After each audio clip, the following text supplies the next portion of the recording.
Hello friends, मैं हूं सुदर्शन प्रकाश और आप देख रहे हैं यूट्यूब चैनल गुरु चकाचक। दोस्तों, हमारे देश में लाखों स्टूडेंट्स कॉम्पिटिटिव एग्जाम की तैयारी करते हैं, जिसमें हजारों छात्र हर साल सफल भी होते हैं। तो कई छात्र अलग अलग कॉम्पिटिटिव एग्जाम में टॉप भी करते हैं, लेकिन दोस्तों कई ऐसे भी स्टूडेंट्स होते हैं जो एग्जाम में फेल भी हो जाते हैं। दोस्तों, ऐसा नहीं है कि फेल होने वाले स्टूडेंट्स मन लगाकर तैयारी नहीं करते हैं, बल्कि इसके पीछे भी कई कारण हैं। उन्हीं में से एक तरीका है एग्जाम की तैयारी करना। दोस्तों, दरअसल आप एग्जाम में पास होंगे या नहीं, ये इस बात पर डिपेंड करता है कि आप तैयारी कैसे कर रहे हैं, आपके तैयारी करने का तरीका कैसा है। दोस्तों, एग्जाम की तैयारी करने के लिए तरीके होते हैं। आप चाहे जितनी तैयारी कर लें, लेकिन अगर आप स्मार्ट तरीके से तैयारी नहीं करेंगे या फिर प्लानिंग के साथ तैयारी नहीं करेंगे तो एग्जाम पास करना मुश्किल हो जाएगा। तो दोस्तों, आज की वीडियो में हम यही जानेंगे कि कॉम्पिटिटिव एग्जाम की तैयारी कैसे करें। दोस्तों, वैसे तो तैयारी करने के कई तरीके हैं, लेकिन अगर आपने इस वीडियो में बताए गए पॉइंट्स को ध्यान में रखकर तैयारी की तो यकीन मानिए कोई भी ऐसा एग्जाम नहीं है जिसे पास करना नामुमकिन होगा। तो चलिए अब एक एक करके इन तमाम पॉइंट्स को समझते हैं और शुरुआत अपने पहले पॉइंट से करते हैं और जानते हैं एग्जाम के सिलेबस को समझें। दोस्तों, आप चाहे किसी भी कॉम्पिटिटिव एग्जाम की तैयारी कर रहे हो, आपके लिए सबसे जरूरी है उस एग्जाम के सिलेबस को समझना। अगर आपने सिलेबस को समझ लिया तो आपको तैयारी करने में काफ़ी हेल्प मिलेगी। दोस्तों, अगर आपको सिलेबस की जानकारी है तो इसका मतलब ये हुआ कि आपको ये पता है कि आपको क्या पढ़ना है और क्या नहीं पढ़ना है। नॉर्मली जिन स्टूडेंट्स को सिलेबस की जानकारी नहीं होती है वो अच्छी तैयारी करने के चक्कर में सब कुछ पढ़ लेना चाहते हैं, और इसी चक्कर में जिस सिलेबस को पढ़ना चाहिए कई बार वही छूट जाता है, और जब एग्जामिनेशन हॉल में बैठते हैं तो उन्हें कुछ समझ में नहीं आता है। लेकिन अगर आपने सिलेबस के अनुसार पढ़ाई की है तो भले ही आपको सब कुछ याद ना रहे, लेकिन चूंकि आपने उस सिलेबस की पढ़ाई की है तो आप कुछ ना कुछ जरूर लिख कर आएंगे, जिससे आपके पास होने के चांसेज काफ़ी हद तक बढ़ जाते हैं। इसके बाद जानते हैं ऑनलाइन या ऑफलाइन क्लास करें। दोस्तों, जो भी स्टूडेंट्स कॉम्पिटिटिव एग्जाम की तैयारी करते हैं उन्हें किसी न किसी गाइडेंस की ज़रूरत होती है, जिसके लिए आप चाहे ऑनलाइन क्लास कर सकते हैं या फिर ऑफलाइन क्लास भी कर सकते हैं।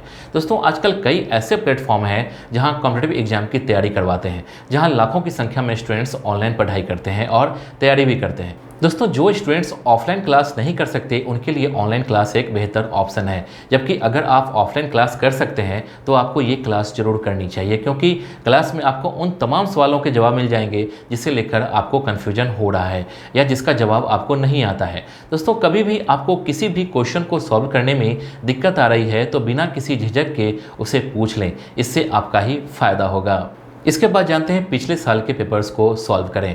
दोस्तों, कॉम्पिटिटिव एग्जाम की तैयारी करने का तीसरा सबसे अच्छा तरीका है जिस एग्जाम की आप तैयारी कर रहे हैं उसके पिछले साल के पेपर्स से तैयारी करें। ये आपको मार्केट में आसानी से मिल जाएगा, या फिर अब तो सब कुछ ऑनलाइन भी मिल जाता है। दरअसल पिछले साल के पेपर से अगर आप तैयारी करते हैं तो आपको ये समझ में आ जाएगा कि पिछले साल किस तरह के सवाल पूछे गए थे, या फिर उसे सॉल्व करें। सॉल्व करने से आपको ये आइडिया मिल जाएगा कि किस सब्जेक्ट से कितने क्वेश्चन सॉल्व करने हैं और कितना वक्त लग रहा है, जिससे आप टाइम मैनेजमेंट भी कर पाएंगे।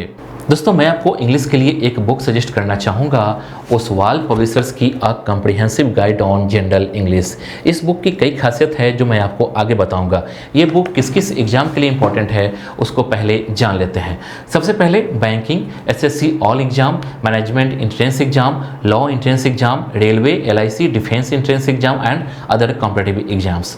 दोस्तों, इस बुक को कुछ पॉइंट्स के द्वारा डिफाइन करना चाहूँगा। इसमें 3 मेजर सेक्शन है जो काफ़ी इंपॉर्टेंट है। Grammar, vocabulary and reading comprehensive, ये एग्जाम व्यू से बहुत ज़रूरी है। बुक में जितने भी चैप्टर से एक्सप्लेन किया गया है वो काफ़ी क्लियर और अंडरस्टैंडिंग है। बुक में जो इंपॉर्टेंट चैप्टर है उसे फुलफिल तरीके से कवर किया गया है। इस बुक में प्रैक्टिस एक्सरसाइज भी दिए गए हैं, उन सभी का आंसर की भी दिया हुआ है। यहाँ आंसर की दिए होने के कारण आपको परेशानी नहीं होगी।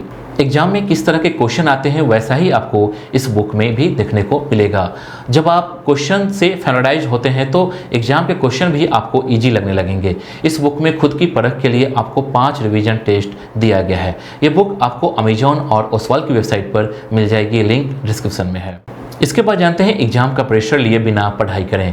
दोस्तों कई स्टूडेंट्स ऐसे होते हैं जो एग्जाम का इतना ज़्यादा प्रेशर ले लेते हैं कि उनके अंदर असफल होने का डर बैठ जाता है, जिसका असर ये होता है कि वो पढ़ाई तो करते हैं लेकिन उनके अंदर डर इतना ज़्यादा बैठ जाता है कि उनका ध्यान पढ़ाई से ज़्यादा इस बात पर रहता है कि अगर वो फेल हो गए तो क्या होगा, घर वाले क्या कहेंगे, या फिर मेरा दोस्त पास हो गया और मैं फेल हो गया तो क्या होगा। दोस्तों आप खुद ही अंदाज़ा लगाइए कि अगर आप किसी भी काम को प्रेशर में आकर करते हैं तो उस काम के सफल होने के चांसेस कितना रहता है। जाहिर सी बात है जो बिना प्रेशर के पढ़ाई करते हैं उनके पास होने के चांसेस ज़्यादा रहते हैं। इसलिए पढ़ाई करते समय ये ना सोचें कि अगर फेल हो गए तो क्या होगा। आप पढ़ाई को एंजॉय करते हुए और मन लगा कर पढ़ें, देखिएगा इसका रिजल्ट आपकी उम्मीदों से काफ़ी बेहतर आएगा। इसके बाद जानते हैं खुद को अपडेट रखें। दोस्तों कॉम्पिटिटिव एग्जाम में करंट अफेयर्स से सवाल जरूर पूछे जाते हैं, जिसकी तैयारी करना हमेशा टफ होता है। कई लोग करंट अफेयर्स के लिए अलग अलग किताबों से तैयारी करते हैं। दोस्तों किताब से तैयारी जरूर करें, लेकिन अगर खुद को अपडेट रखना है तो आप हर उस घटना के बारे में पढ़ना होगा जिसका असर हमारे समाज, प्रदेश, देश और पूरी दुनिया पर पड़ता है। इसके लिए सबसे ज़्यादा जरूरी है कि आप हर दिन अखबार पढ़ें, क्योंकि अखबार में आपको देश और दुनिया में घटने वाली हर घटना की जानकारी मिल जाएगी, जिससे आप अपडेट रहेंगे। साथ ही आप टीवी पर न्यूज़ भी देख सकते हैं, या फिर अगर आपके पास टीवी देखने या अखबार पढ़ने का टाइम नहीं है तो आप ऑनलाइन भी न्यूज़ पढ़ सकते हैं। कुल मिलाकर आप किस तरीके से खुद को अपडेट रखते हैं ये आप पर निर्भर करता है, लेकिन अगर आप अपडेट रहेंगे तो इसका फ़ायदा आपको ज़रूर मिलेगा। तो दोस्तों इस वीडियो के लिए बस इतना ही। उम्मीद करता हूं कि आपको ये वीडियो पसंद आई होगी। आपको नेक्स्ट वीडियो किस टॉपिक पर चाहिए आप हमें कमेंट कर बता सकते हैं। वीडियो को लाइक और चैनल को सब्सक्राइब जरूर कीजिए। Thank you.